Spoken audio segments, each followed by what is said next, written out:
বন্ধুরা, সালটা হচ্ছে 2022। এই সময় দাঁড়িয়ে স্যামসাং যে ফ্ল্যাগশিপ গ্রেডের ফোনগুলোকে লঞ্চ করছে, এস সিরিজের ফোন বলতে পারি, ফোল্ডেবল সিরিজের ফোনগুলো বলতে পারি, এর মধ্যে তারা যেমন এক্সট্রাঅর্ডিনারি কাজ করছে, যে কাজগুলো রীতিমতন আমাদের চোখে পড়ছে যে স্যামসাং দুর্দান্ত কাজ করেছে। হ্যাঁ, সেটা কিন্তু প্রশংসা যেমন আমরা করছি, তারা বাজেট রেঞ্জের যে ফোনগুলোকে নিয়ে আসছে, এফ সিরিজের ফোন, এম সিরিজের ফোন, সেখানে কিন্তু সেইভাবে তারা দাগ কাটতে পারছে না।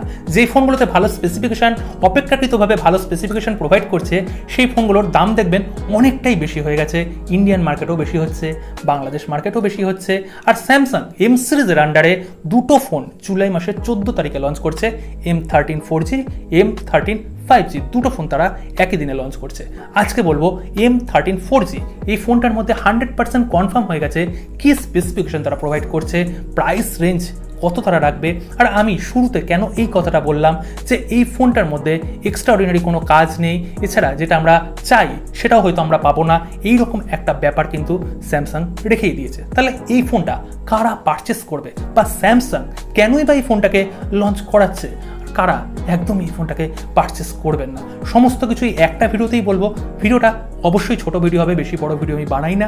একদম শেষ পর্যন্ত দেখবেন, একটা লাইক দিয়ে শুরু করবেন। আর যারা এখনও সাবস্ক্রাইব করেনি, কোথাও গিয়ে যদি ভালো লাগে অবশ্যই সাবস্ক্রাইব করে নোটিফিকেশান বেলটাকে প্রেস করে অল করবেন, তাহলে আমি যখনই ভিডিও আপলোড করব আপনাদের ফোনে কিন্তু নোটিফিকেশানটা পৌঁছে যাবে। প্রথমেই বললাম দুটো ফোন তারা 14 জুলাই লঞ্চ করছে, M13 4G, M13 5G। এবার যেহেতু 4Gর কথাটা বলছি, এই ফোনটা রিব্র্যান্ডেড ফোন হচ্ছে, নিজে রিব্র্যান্ডেড করছে। এফ সিরিজের আন্ডারে F13 এই ফোনটা যে লঞ্চ করেছিল, এই ফোনটার রিব্র্যান্ডেড হয়ে এম সিরিজের আন্ডারে M13 তারা লঞ্চ করছে। হ্যাঁ, এইরকমই কিন্তু তাদের চলে, আর এইরকমভাবেই তাদের পয়সা ইনকাম হয়। তাহলে পয়সা ইনকামটা কী থেকে করবে? মানুষ যদি কিনে তাহলেই তো করবে। এবার চলুন দেখে নিই স্পেসিফিকেশনটা, এই ফোনটা মানুষ কিনবে কি কিনবে না। তো এখানে যে ডিসপ্লে সেকশন রয়েছে, এখানে 6.6 ইঞ্চির FHD plus IPS panel, 60 hertz normal panel তারা প্রদান করছে। ওয়াটার ড্রপ নোয়াচ রয়েছে, এখানে কোনো পাঞ্চ হোলের সুবিধা দেয়নি। বছরটা হচ্ছে 2022। এলসিডি প্যানেল দিয়ে অনেক ফোন আনছে, আমি মানছি, ঠিক আছে, এখনও চলছে এলসিডি প্যানেল, প্রত্যেকটা ফোনের মধ্যে অ্যামুলেট পাচ্ছে, এমনও কোনো কথা নয়। পাঞ্চ হোলটা অ্যাটলিস্ট দেওয়া উচিত ছিল। এখানে ডিসপ্লের রাজা হচ্ছে স্যামসাংয়ের থেকে আমরা FHD তো চাই, সুপার অ্যামুলেটও কিন্তু আবদার করি। সেখানে IPS দিচ্ছে, কোনো ফোনে তারা TFT প্যানেল দিয়ে দিচ্ছে। এখানে পাঞ্চ হোলটা অ্যাটলিস্ট দেওয়া উচিত ছিল, কেননা এখানে তারা এলসিডি প্যানেল দিচ্ছে, এর জন্যই এই আবদারটা করলাম, কিন্তু তারা দিচ্ছে না। এখানে কিন্তু এটা বড়সড় একটা নেগেটিভ মার্ক। এছাড়াও বা 60 হার্জের প্যানেলের জায়গায় যদি 90 হার্জের প্যানেল দিত, বা 120 হার্জের যদি প্যানেল দিয়ে দিত, তাহলেও একটু বেটার বলতাম। কিন্তু একদমই নর্মাল, মানে পাতি, যেটা আমরা 2020 সালে পেয়েছি বা 2019-এর দিকে পেয়েছি, ওই রকম প্যানেল তারা প্রোভাইড করছে। যাই হোক, এখানে যদি প্রসেসর সেগমেন্টের কথা বলি, এই প্রসেসরটাও কিন্তু অনেকটা পুরনো, এক্সিনোসের 850। ভাবতে পারছেন, একটা সময় ছিল 9681 এক্সিনোসের প্রসেসর, এখন 850। অনেক স্টক রয়েছে, মানে শর্টেজ রয়েছে, গ্লোবালের চিপসেটের যে শর্টেজ রয়েছে, এটা স্যামসাংকে দেখলে কিন্তু বোঝা যায় না, তাদের কাছে অনেক স্টক রয়েছে। 850 এই প্রসেসরটা 2022-এ এই রেঞ্জের ফোনের মধ্যে একদমই মানতে পারবো না। আমি এই কথাটা কেন বললাম বলুন তো, 1 বছর পর এই ফোনটা নির্দ্বিধায় হ্যাং করবে। এই জায়গায় যদি তারা মিডিয়াটেকের G80 বা G85 এর মতন অ্যাটলিস্ট প্রসেসর দিয়ে দিত, তাহলে বলতাম যে নর্মাল, তারা একটা ভালো কাজ করেছে, কিন্তু তারা দেয়নি। এটাও কিন্তু একটা কনের মধ্যে পড়ছে। যদি ক্যামেরা সেগমেন্টের কথা বলি, এখানে 50 মেগাপিক্সেলের মেন ক্যামেরা থাকছে, 5 মেগাপিক্সেলের আল্ট্রাওয়াইড থাকছে, 2 মেগাপিক্সেলের ম্যাক্রো ক্যামেরা থাকছে, মানে F13-এ যা ছিল সেম টু সেম তাই রয়েছে। ব্যাক ক্যামেরা এই রেঞ্জের মধ্যে স্যামসাং ঠিকঠাকই দিচ্ছে, একটা বড় লোকের কোম্পানি একটু কম স্পেসিফিকেশন দেবেই, এটা স্বাভাবিক ব্যাপার। ফ্রন্টে আমরা 8 মেগাপিক্সেলের পেয়ে যাচ্ছি ক্যামেরা, 5 হোলের মধ্যে পাচ্ছি না, এখানে ওয়াটার ড্রপ নচের মধ্যে পাচ্ছি।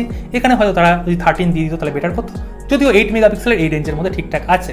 যদি আমি এখানে ব্যাটারি সেগমেন্টের কথা বলি, এখানে আমরা 6000 mAh ব্যাটারি পাচ্ছি, ইনবক্স আমরা 15 ওয়াটের চার্জার পেয়ে যাচ্ছি, Type-C কানেক্টিভিটি পাচ্ছি, সিঙ্গেল স্পিকার পাচ্ছি, সমস্ত রকমের মোটামুটি সেন্সার রয়েছে। এখানে রাইট সাইডে ফিঙ্গারপ্রিন্ট সেন্সার রয়েছে।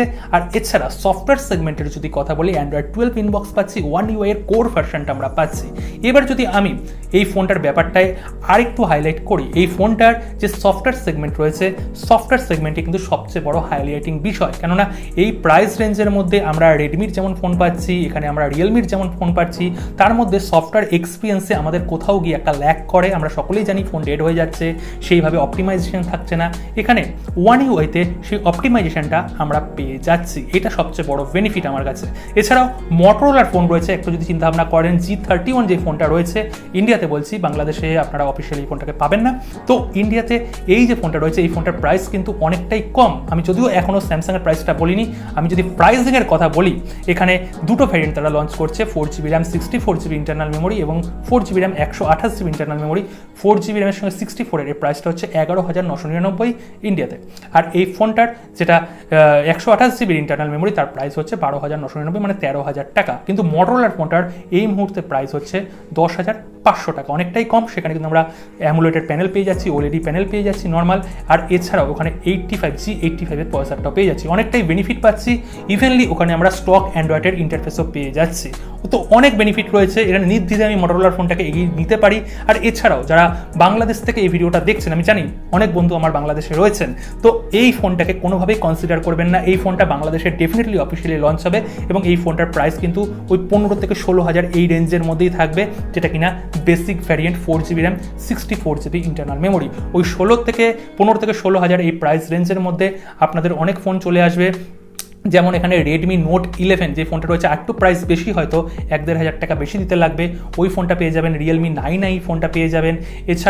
এছাড়াও কিন্তু আরও পুরনো ফোন আছে, এখানে নার্জো সিরিজের ফোন আছে, নার্জো 50 যে ফোনগুলো রয়েছে এই ফোনগুলোকে আপনারা পেয়ে যাবেন। ভুলো এই ফোনটাকে পারচেস করবেন না যদি আপনি স্যামসাংয়ের ফ্যান না হন বা আপনার যদি এক্সপিরিয়েন্স সফটওয়্যারের প্রতি একটা আকৃষ্ট যদি না থাকেন, যদি সফটওয়্যারের যদি চিন্তা ভাবনা করেন তাহলে এই ফোনটা নির্দ্বিধায় কিনতে পারেন।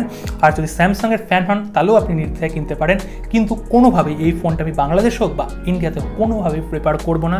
এই মুহূর্তে এই ফোনটার দিকে ভুলেও চিন্তা ভাবনা করবেন না, ভুলেও কিনবেন না। এই ফোনটা 4G বলে আমি বলছি না, 5G থাকলেও আমি এই কথাটাই বলবো, কেননা এই চিপসেটটা 1 বছর ইউজ করার পর এমন হ্যাং করবে আপনারা ফোনটাকে ঠিকঠাকভাবে ডে টু ডে ইউজও করতে পারবেন না, নিজের এক্সপিরিয়েন্স থেকে বলছি। সুতরাং একটুখানি মেনে চলার চেষ্টা করুন। আমি চাই যাতে আপনাদের কষ্টের পয়সা দিয়ে আপনারা সঠিক ফোনকে নির্বাচন করতে পারেন। আশা করি আপনাদের বোঝাতে পারলাম। এরপরও যদি কোনো কোশ্চেন থাকে অবশ্যই কমেন্ট সেকশনে কমেন্ট করবেন। 5G ফোনের ভিডিওটা আমি পরবর্তী সময় নিয়ে আসবো। আর যারা এখনও সাবস্ক্রাইব করেননি সাবস্ক্রাইব করে দেবেন। সকলে ভালো থাকবেন, সুখে থাকবেন।